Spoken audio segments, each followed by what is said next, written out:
नमस्कार, आप देख रहे हैं 9 भारत समाचार। नमस्कार, आप देख रहे हैं नव भारत समाचार। मैं हूं नेहा राठी। आइए देखते हैं आज की बड़ी खबर। पिछले वर्ष मानसून की बारिश में डावन पंचायत की नैसी का जर्जर घर हर बूंद के साथ उसकी मजबूरियों की कहानी बयां कर रहा था। छत से टपकता पानी, घर में राशन का अभाव, 80% मानसिक रूप से दिव्यांग पिता और 13 वर्षीय छोटे भाई की जिम्मेदारी। लेकिन इन कठिन परिस्थितियों के बीच भी नैन्सी ने उम्मीद नहीं छोड़ी। इसी दौरान राजस्व विभाग के अधिकारियों की नजर इस परिवार पर पड़ी और मामला एसडीएम बल स्मृति का नेगी तक पहुंचा।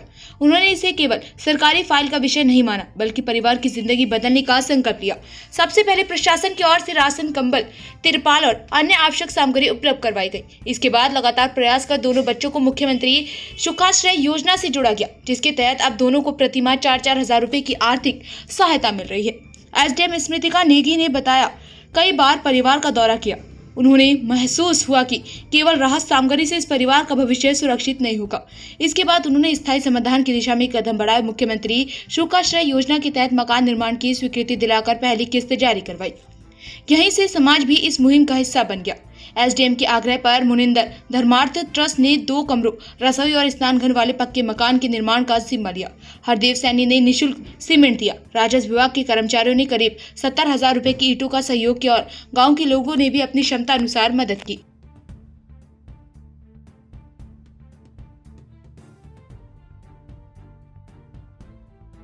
ओम प्रकाश दास है और मैं जिला मंडी का रहने वाला हूँ।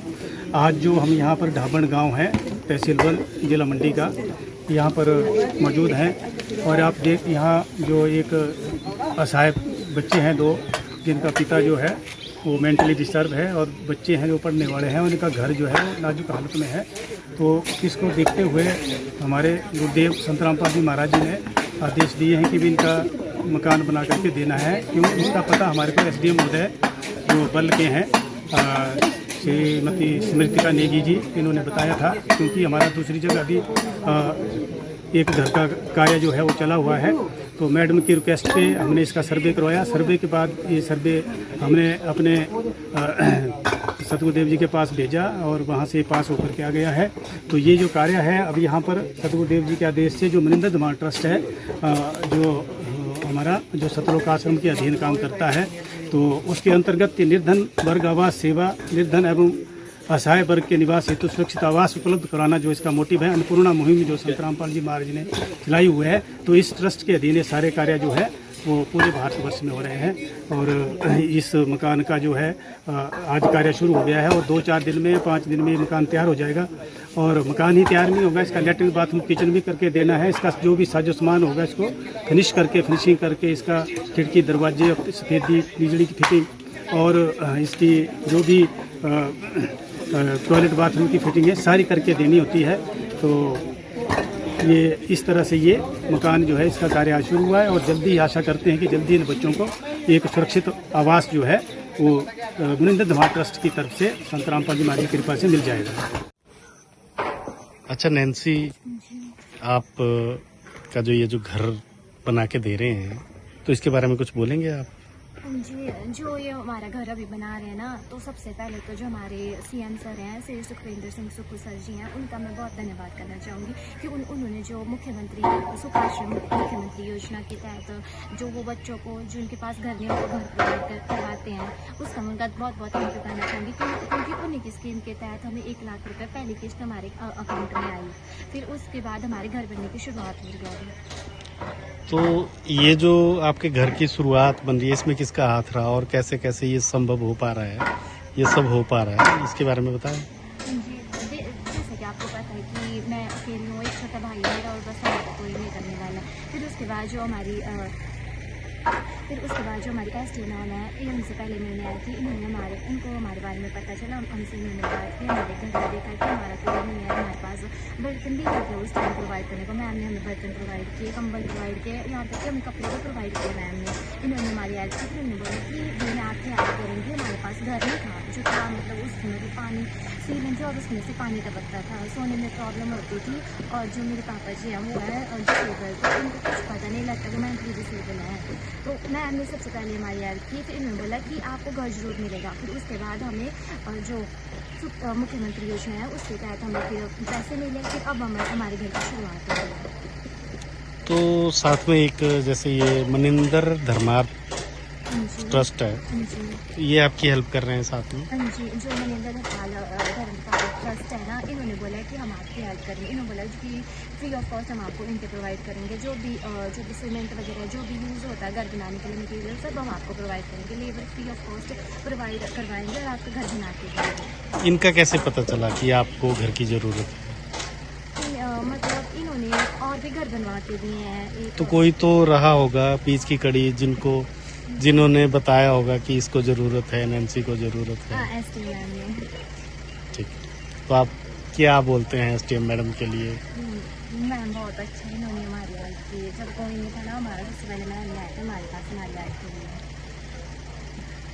लिए। जी मैडम, अभी ये जो घर का काम लगा है नैन्सी, ये जो ढाबन सेल्ट की है जी।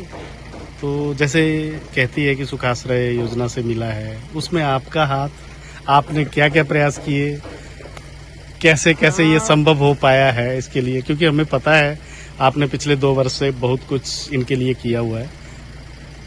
नहीं चलो, ये तो हमारी ड्यूटी है, बट मैं थोड़ा सा शुरुआत करना चाहूँगी क्योंकि लास्ट ईयर जब डिजास्टर आया था तो मेरे पास गोहर का चार्ज था। जब वहाँ से फ्री हुई तो थोड़ा बल में भी जब हम घूम रहे थे तो सडनली जो हमारे पटवारी हैं, कानगोन हैं, उनसे मैंने पूछा कोई ऐसा घर बताओ जहाँ पे सच में बहुत ज़्यादा ज़रूरत हो। तो इस घर का पता चला। तो जिस दिन मुझे याद है बारिश हो रही थी, हम लोग यहाँ आए और यहाँ पर ये बच्ची, इसके पीछे छोटा सा बाथरूम है टूटा सा, वहाँ से बाहर आई, इसके बाल गीले से थे, छोटी सी बच्ची, मतलब शी वॉज अंडर एज। तो मैंने इसको पूछा कि बेटा घर पे कौन है? तो शी सेड कि दादी थी, दादी की डेथ हो गई है और पापा है, और पापा इसके हमें देख के निकल गए वहाँ से। तो पता चला कि वो 80% दिमागी रूप से उनको कुछ समस्या है, तो वो बातचीत नहीं करते हैं। तो मुझे जो पहला थॉट आया, मैंने एक ही चीज़ पूछी, मैंने कहा बेटा देखा तो पंखा एक सर पे जो घूम रहा है कि बिजली का बिल कौन देता है? बिकॉज हमारे लिए थोड़ा टफ होता है फील्ड की सिचुएशंस को समझना। तो किसी ने एकदम बोला कि जी वो तो इतने बिजली तो फ्री होती है। तो फर्स्ट थॉट, इतने छोटे बच्चे और इतनी सारी जिम्मेदारी। मैंने कहा खाना कौन बनाता है? बोला मैं बनाती हूँ। छोटा भाई है 13 साल का, उसकी जिम्मेदारी इसके पास है। मैंने कहा कितने नंबर है बेटा +2 में? She said 82% in science, without any coaching, without कोई हेल्प। 82% साइंस में हमारे बच्चों को हम पढ़ा के हाथ मुंह में डाल के खिलाते, तब भी नहीं हो पाता। और फिर जो भी हमारे पास सामान था, एडमिनिस्ट्रेशन से बहुत सारी मदद होती है रेड क्रॉस के माध्यम से, वो हमने की जो भी हम कर सकते थे। नेक्स्ट टाइम हम फिर आए 6 महीने के बाद, लेकिन जब सामान लेके आए तो एक थॉट आया कि जगह का है। सामान तो हम दे ही रहे हैं, हमारे पास बर्तन है, कपड़े हैं, राशन है, बट जगह का है। तो बच्ची ने वो अपने जो एक बेड है उसी के साइड में इकट्ठा करके रख दिया। तो बहुत बुरी समस्या थी। लेकिन फिर यहाँ के जो लोकल उस टाइम BDC थे, सुधीर सेन जी, वो थे, और पंचायत थी, उनसे मिलकर एक बात की गई। तुरंत BDO साहब से बात की कि एक मकान का प्रस्ताव डालो, मकान इनको मिलना चाहिए। ये BPL में भी है और मतलब तंगी भी इनको है, लेकिन उसमें थोड़ा सा समय लगता है। तो इमीडिएटली जो सबसे बेस्ट हो पाया, सुखाश्रय स्कीम के तहत हमने इन बच्चों को कवर किया। सेंट्रली स्पॉन्सर्ड स्कीम भी है जिसमें 4000 पर मंथ लगते हैं। तो दोनों भाई बहन को वो लग गए। फिर हम भी टाइम के साथ व्यस्त हो गए अपने काम में। फिर अभी फिलहाल 6 महीने पहले मैं वापस आई तो देखा कि अभी भी सिचुएशन में सुधार नहीं है और बारिश आएगी तो घर फिर से ढहने का उस पे है। तो लास्ट में क्या किया कि जो हमारे जो लोकल प्रतिनिधि हैं इनसे मिलकर, और बहुत अच्छी बात मैं बताऊं कि हमारे रेवेन्यू का स्टाफ जो पटवारी कानगो है, जब मैं ऑफिस से कहीं हम बैठे थे, मैंने उनको बोला कि यार एक बच्ची है, घर बनाना है, तो अभी इंस्टॉलमेंट में तो टाइम लग जाएगा, तो हम कैसे कर पाएंगे। तो हमने उनसे रिक्वेस्ट की और मुझे बड़ी खुशी है कि जितने भी हमारे पटवारी कानगो तहसील बल के हैं, उन्होंने इमीडिएटली 3-3 हज़ार रुपये अपनी तनख्वाह से दिए और 70,000 की ईंटें इस घर के लिए हमने ऑलरेडी फिकवा दी थी। फिर यहीं पे खड़े खड़े बात हुई, जो यहाँ पे ढाबन का सीमेंट प्लांट है सैनी जी का, हरदेव सैनी जी का, उनसे एक रिक्वेस्ट की कि मेरा एक छोटा सा काम है, कुछ अगर आप मदद कर सकते हैं सीमेंट की। और मुझे हैरानी है, समाज इतना अच्छा कार्य कर रहा है। उन्होंने कहा मैडम बच्ची की तो पढ़ाई भी मैं करा दूंगा और मेरे पास भगवान की दया से काफ़ी है और सीमेंट मेरी तरफ से, बस वो कहने की देर थी, सीमेंट उनकी तरफ से आ गया, ईंटें हमारे पास थी। सुधीर सेन जी और उनकी टीम ने मिलकर बाकी चीज़ों का इंतजाम किया और एक वो प्लिंथ होती है उसका निर्माण हो गया और काफ़ी पहले हो गया। लेकिन फिर व्यस्तता के कारण हम लोग बिजी हो गए, कुछ फॉर्मेलिटीज़ थी, बच्चे अंडर एज थे। लेकिन जैसे ही ये एज पूरी हुई, अब सुखाश्रय स्कीम के तहत इनको फर्स्ट इंस्टॉलमेंट 1 लाख रुपए की आ गई है। और फिर मेरा मिलना हुआ जो एक हमारे मनिंदर धर्मार्थ ट्रस्ट के लोगों से, जो यहीं के जो खूबसूरत सुंदर सुंदर लोग मैं बोलूँगी, उन लोगों ने मिल के एक घर बहना में बना के तैयार किया। उनसे एक रिक्वेस्ट की, उन्होंने चीज़ अपनी कॉर्डल फॉर्मेलिटीज़ कंप्लीट करके यहाँ पे डिसाइड कर दिया कि हम मदद करेंगे और आज उसका शुभारंभ है। आज ये उन्होंने रेत भी, पत्थर भी सब यहाँ डाल दिए हैं और इसकी कंस्ट्रक्शन लगभग 10 से 15 दिन में शायद ये कंप्लीट ही कर दे और इस बच्ची को अपने जन्मदिन से पहले एक नया घर मिल जाएगा।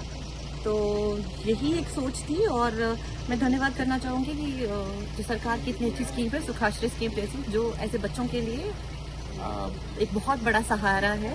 अन्यथा और जगह से थोड़ा टाइम लग जाता है, बट इसमें इमीडिएटली इनको अमाउंट की पेमेंट होगी।